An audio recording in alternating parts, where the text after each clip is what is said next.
नमस्कार दोस्तों, मैं नवरत्न शर्मा एक बार फिर से आपका स्वागत करता हूं अपने YouTube चैनल पे। दोस्तों, आज जिस टॉपिक पे हम चर्चा करेंगे वो है आरबीआई का नोटिफिकेशन करंट अकाउंट को लेके, और जो 6 अगस्त 2020 को आरबीआई ने जारी किया था। और उस नोटिफिकेशन की अगर बात माने तो ये बहुत बड़ा अनाउंसमेंट है दोस्तों।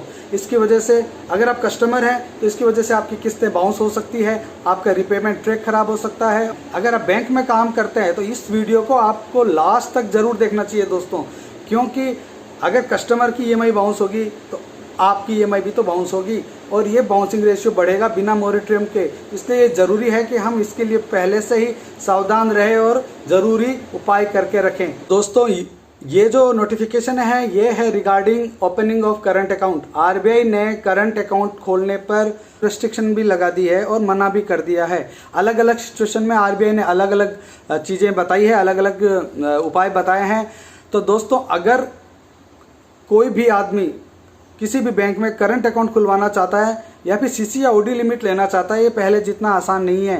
तो दोस्तों, आरबीआई ने ऐसा क्या किया और उसको हम डिटेल में एक फ्लो चार्ट के थ्रू जानेंगे। लेकिन उससे पहले मैं ये बता दूं कि ये रेस्ट्रिक्शन लगाने की ज़रूरत क्यों पड़ी। दोस्तों, ये रेस्ट्रिक्शन बेसिकली उन कस्टमर के लिए है जिनकी कहीं पे cash credit limit, CC limit या ओडी लिमिट चल रही है।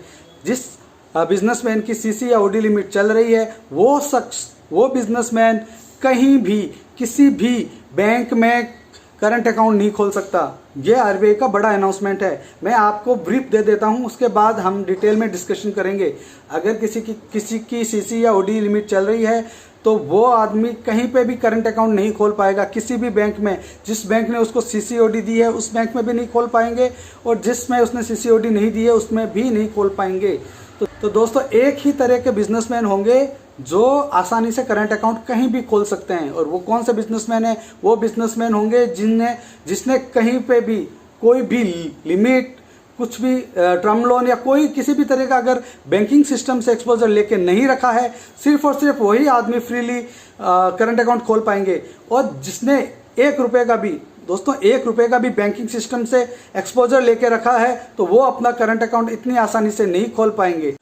दोस्तों, आरबीआई को इतना बड़ा कदम उठाने की जरूरत इसलिए पड़ी क्योंकि अगर कोई एक बैंक किसी बिजनेसमैन को सीसी देती है या ओडी देती है तो वो बिजनेसमैन क्या करते थे, या बेसिकली बड़े बिजनेसमैन जो होते थे, कॉर्पोरेट बिजनेस, वो क्या करते थे, दूसरी बैंकों में करंट अकाउंट रखते थे। उस करंट अकाउंट से फंड वो फॉरेन या किसी और नॉन बिजनेस पर्पस के लिए यूटिलाइज कर लेते थे, क्योंकि सीसी लिमिट का एक ही पर्पस होता है, बिजनेस के लिए यूज़ करना है। अगर आप उसको नॉन बिजनेस पर्पस के लिए यूज़ करते हैं तो ये नियमों का उल्लंघन है। और ये लोग करते थे दूसरे कामों के लिए, प्रॉपर्टी खरीदने के लिए, शादी के लिए, या घर खरीदने के लिए, बच्चों की पढ़ाई के लिए, जो कि सीसी लिमिट अलाउ नहीं करती है। इसीलिए आरबीआई को ये रेस्ट्रिक्शन लगानी पड़ी, क्योंकि अगर आपने एसबीआई से सीसी ले ली, एचडीएफसी में करंट अकाउंट खुला लिया और एसबीआई की सीसी से फंड ट्रांसफ़र करते हो एचडीएफसी के करंट अकाउंट में, तो एसबीआई उस फंड को ट्रैक नहीं कर पाती कि आप पैसे कहाँ यूज़ कर रहे हो। तो आरबीआई ने उन कस्टमर को एकदम मना कर दिया है जिसकी सीसी लिमिट चल रही है करंट अकाउंट खुलवाने के लिए। इवन जिस बैंक ने करंट उसकी सीसी दी है वो भी उसको करंट अकाउंट नहीं खोल सकती। अब उसकी मजबूरी है। दोस्तों, ये ध्यान से सुनिएगा, आरबीआई के नोटिफिकेशन के अनुसार अब जिस शख्स की सीसी लिमिट चल रही है वो सिर्फ और सिर्फ सीसी लिमिट से ही ट्रांजैक्शन कर पाएगा, और वो कहीं पे भी करंट अकाउंट नहीं खोल पाएगा। उसको 100% अपने ट्रांजैक्शन सीसी लिमिट से ही करने पड़ेंगे। तो दोस्तों, अब हम आते हैं सर्कुलर पे। पहले हम सर्कुलर को ऐसे ही समझते हैं, डिस्कशन करते हैं, उसके बाद हम फ्लो चार्ट के थ्रू उस सर्कुलर को डिटेल में देखेंगे और लाइन टू लाइन डिस्कस करेंगे आरबीआई के नोटिफिकेशन को। दोस्तों, अभी नए नियम के अनुसार अगर आप किसी भी बैंक में करंट अकाउंट के लिए जाते हैं, करंट अकाउंट खुलवाने के लिए, तो बैंक आपको पहले एक सवाल पूछेगी, क्या आपकी सीसी या ओडी लिमिट है? अगर आपका जवाब यस है तो बैंक आपको मना कर देगी, क्योंकि आरबीआई के नोटिफिकेशन के अनुसार कोई भी वो शख्स जिसकी सीसी लिमिट चल रही है करंट अकाउंट कहीं पे भी नहीं खोल सकता। अगर आपका जवाब नो है कि मेरी कोई सीसी लिमिट नहीं चल रही, तो अगला क्वेश्चन बैंक आपसे पूछेगी, तो क्या आपकी और कोई लोन चल रहे हैं, मतलब सीसी लिमिट के अलावा और कोई लोन चल रहे हैं, किसी भी तरह का लोन जो बैंकिंग सिस्टम से आपने लिया हो, अगर आपका चल रहा है तो आपका जवाब 2 हो सकते हैं, यस और नो। अगर आपका 1 रुपये का भी लोन नहीं है दोस्तों, तो इस सर्कुलर से आपको कोई खास फर्क नहीं पड़ेगा और आप फ्रीली कहीं पे भी करंट अकाउंट खोल सकते हो। कोई भी बैंक आपका करंट अकाउंट खोल सकती है।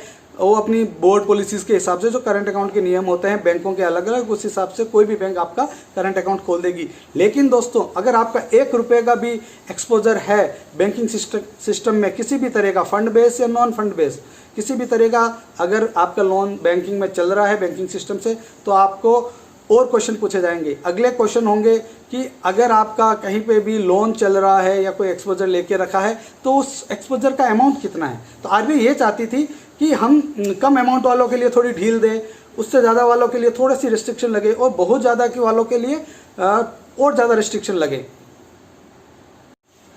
दोस्तों करंट अकाउंट पे रिस्ट्रिक्शन लगाने के लिए आरबीआई ने एक्सपोजर अमाउंट के ऊपर aggregate exposure from banking system पे 3 स्लैब बनाए। पहला स्लैब है दोस्तों, अगर आपका एक्सपोजर 5 करोड़ से कम है, मतलब 5 करोड़ से 1 पैसा भी कम है, तो वो आप फर्स्ट स्लैब में आते हो। सेकेंड स्लैब है आपका एक्सपोजर 5 करोड़ है या 5 करोड़ से ज़्यादा है लेकिन 50 करोड़ से कम है, उनके लिए एक अलग स्लैब है, उसके लिए अलग नियम है जो हम सिचुएशन नंबर 2 मानते हैं। तीसरा है दोस्तों, अगर आपका एक्सपोजर 50 करोड़ है या 50 करोड़ से ज़्यादा है तो आप थर्ड सिचुएशन पे आते हो और उसके नियम अलग हैं। तो दोस्तों हम 1 बाय 1 समझते हैं कि पहले सिचुएशन क्या है। पहली सिचुएशन यह है कि आपका एक्सपोजर जो है 5 करोड़ से कम है, क्योंकि 5 करोड़ से का एक्सपोजर तो बहुत सारे लोगों का होता है। तो जिस बिजनेसमैन का एक्सपोजर 5 करोड़ से कम है उसके करंट अकाउंट कोई भी बैंक खोल सकती है, लेकिन एक रेस्ट्रिक्शन लगाई है कि उसको अंडरटेकिंग देनी होगी। कस्टमर जब करंट अकाउंट खुलवाने जाएगा और उसका एक्सपोजर 5 करोड़ से कम है तो उसको बैंक को एक गारंटी देनी होगी कि भाई जिस दिन भी मेरा एक्सपोजर 5 करोड़ या उससे ज़्यादा होगा तो मैं बैंकों को इन्फॉर्म करूंगा, जो भी रिलेवेंट बैंक है उनको इन्फॉर्म करूंगा। अगर आप मानो अगर किसी भी वक्त उसका एक्सपोजर 5 करोड़ या उससे ज़्यादा हो जाता है तो अगली सिचुएशन में आ जाएगा और उसके लिए अलग नियम लागू होंगे। अगर ये बढ़ते बढ़ते 50 करोड़ या उससे पार चला जाता है तो सिचुएशन नंबर 3 लागू होगी और उसके ऊपर अलग नियम है। तो सिचुएशन नंबर 1 को हमने समझ लिया, यहाँ पे ज़्यादा रेस्ट्रिक्शन नहीं है। यहाँ पे कोई भी बैंक जिसने कस्टमर को लोन दिया है वो और जिसने कस्टमर को लोन नहीं दिया है वो, दोनों बैंक के ही कस्टमर का करंट अकाउंट खोल सकती है।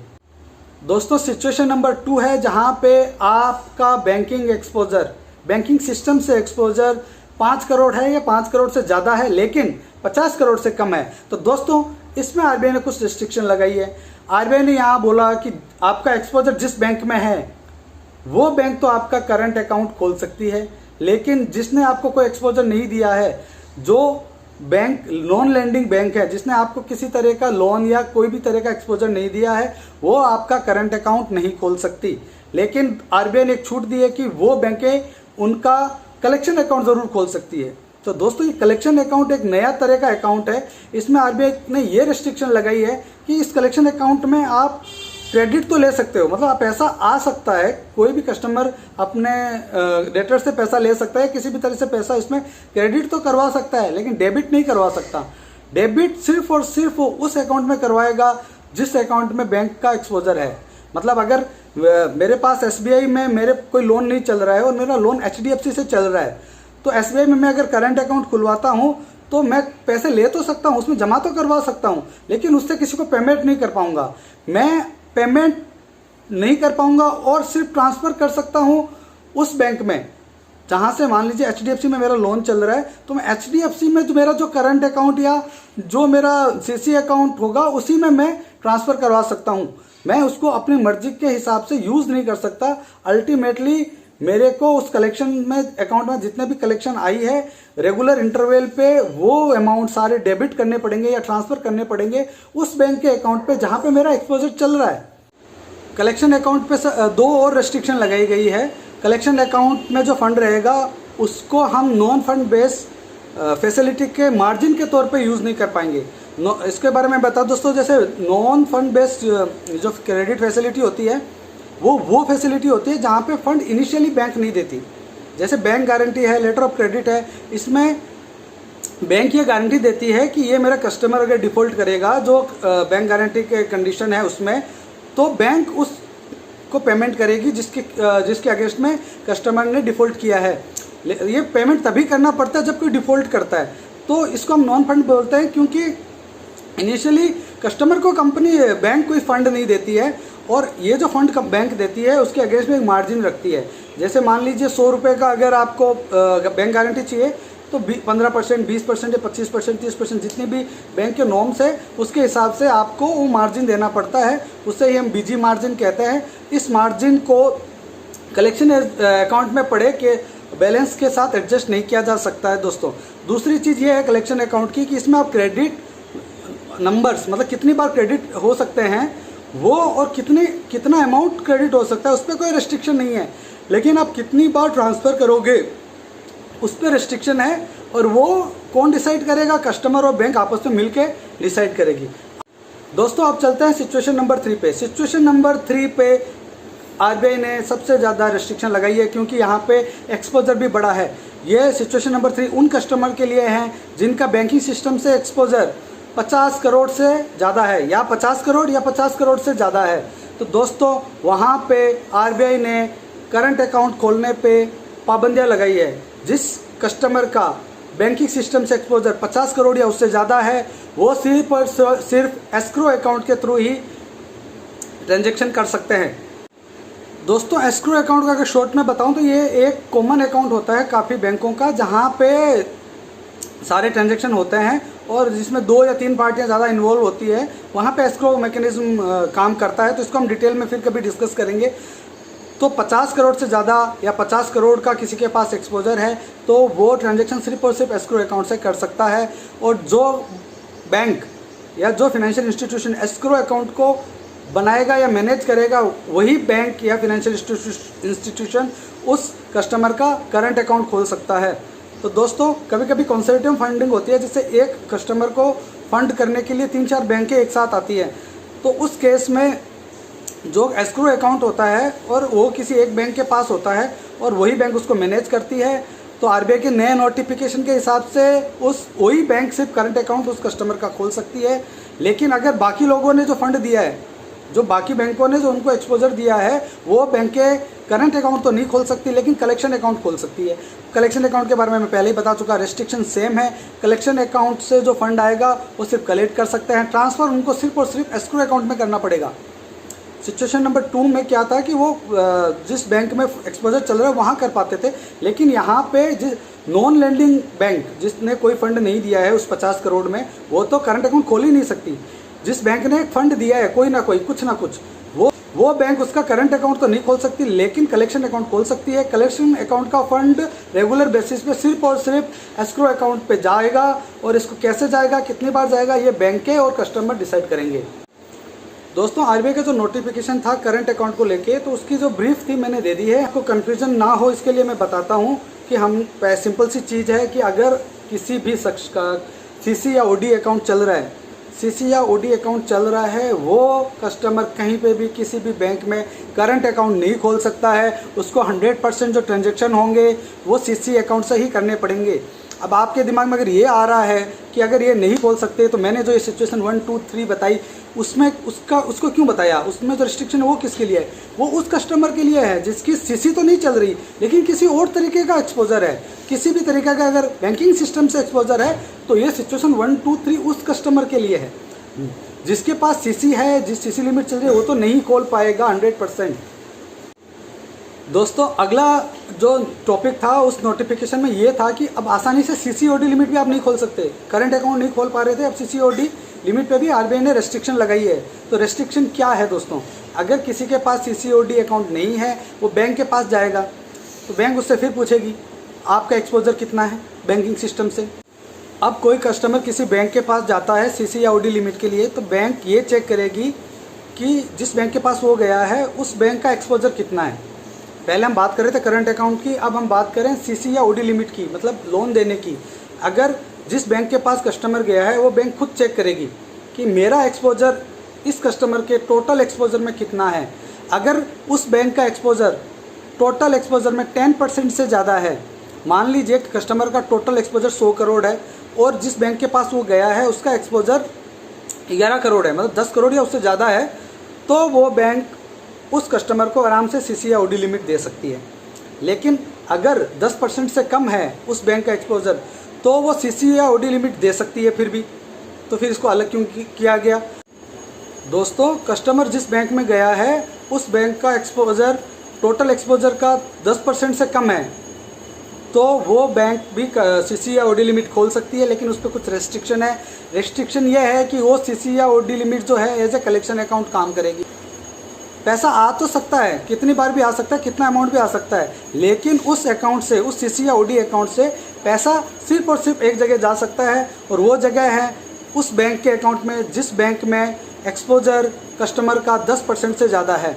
मान लीजिए मैं SBI हूँ और मेरा एक्सपोजर कस्टमर का टोटल एक्सपोजर के 10% से कम है। उस केस में मेरे जितने भी फंड है मैं ट्रांसफ़र करूँगा उस बैंक में, मान लीजिए HDFC में, जिसमें उसका 10% से ज़्यादा का एक्सपोजर है, तो मैं फ़ंड कहीं पे भी डायरेक्ट पेमेंट नहीं कर सकता, मैं सिर्फ उस बैंक को ट्रांसफ़र कर सकता हूँ जिसका एक्सपोजर 10% से ज़्यादा है। ये जो ट्रांसफ़र करना है उस बैंक में वो हम कितनी बार कर सकते हैं और कितना अमाउंट कर सकते हैं, इसको म्यूचुअली कस्टमर और बैंक डिसाइड करेगी। दोस्तों ये बैंक है जिसका एक्सपोजर 10% से कम है, ये सीसी या ओडी अकाउंट खोल सकती हैं, लेकिन उसको एज ए कलेक्शन अकाउंट काम में लिया जाएगा। लेकिन ये बैंकें वर्किंग कैपिटल डिमांड लोन और वर्किंग कैपिटल टर्म लोन ज़रूर दे सकती है उन कस्टमर को जिनमें उसका एक्सपोजर 10% से कम है।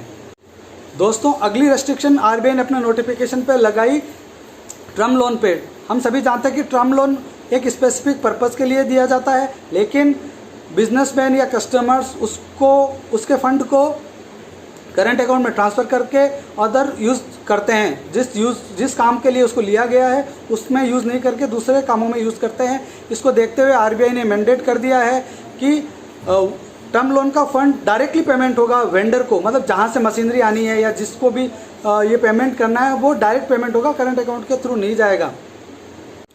तो दोस्तों RBI नोटिफिकेशन के जो मेन पॉइंट थे, restriction on current account, restriction on CCOD and restriction on term loan, ये हमने डिस्कस कर लिए। इसके अलावा RBI ने कुछ पॉइंट और अपने नोटिफिकेशन में लिखे थे।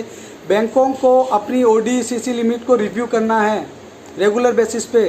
तो रेगुलर बेसिस कितना होगा, कम से कम क्वार्टरली तो करना ही है, और 3 महीने के अंदर, 3 महीने कब से, 6 अगस्त से 3 महीने के अंदर अंदर बैंकों को ये जो मैंने नियम बताए हैं इनका पालन करना है। दोस्तों जैसा कि हमने इस पूरे वीडियो में देखा कि करंट अकाउंट खोलना बड़ा मुश्किल हो गया है। अगर खोल भी सकते हैं तो उसके ऊपर रेस्ट्रिक्शन है पेमेंट करने की, हम डायरेक्ट पेमेंट नहीं कर सकते। तो दोस्तों अगर आप बैंक में काम करते हो तो अपने पोर्टफोलियो को देखिए, उसमें कितने लोग हैं जिनके करंट अकाउंट से EMI आती है। अगर इन सब सिचुएशन में वो करंट अकाउंट बंद होते हैं 3 महीने के अंदर, RBI ने बोला है कि 3 महीने में बैंकों को इसको इम्प्लीमेंट करना है। अगर 3 महीने के बाद ये करंट अकाउंट बंद हो गए या मान लो बंद नहीं हुए, उनके ऊपर रेस्ट्रिक्शन लग गई कि आप पेमेंट सिर्फ और सिर्फ जो RBI के रूल है उन्हीं अकाउंट में कर सकते हो, तो EMI बाउंस होगी दोस्तों। तो इसके लिए हमें पहले से ही ऐसे कस्टमर की लिस्ट बना लेनी चाहिए और उनका अल्टरनेटिव ढूंढना चाहिए। क्या हम CC अकाउंट से ले सकते हैं उनके ACH या NACH या चेक या PDC वगैरह, या फिर हम उनका सेविंग अकाउंट से, प्रोप्राइटर या पार्टनर के सेविंग अकाउंट से रिपेमेंट ले सकते हैं।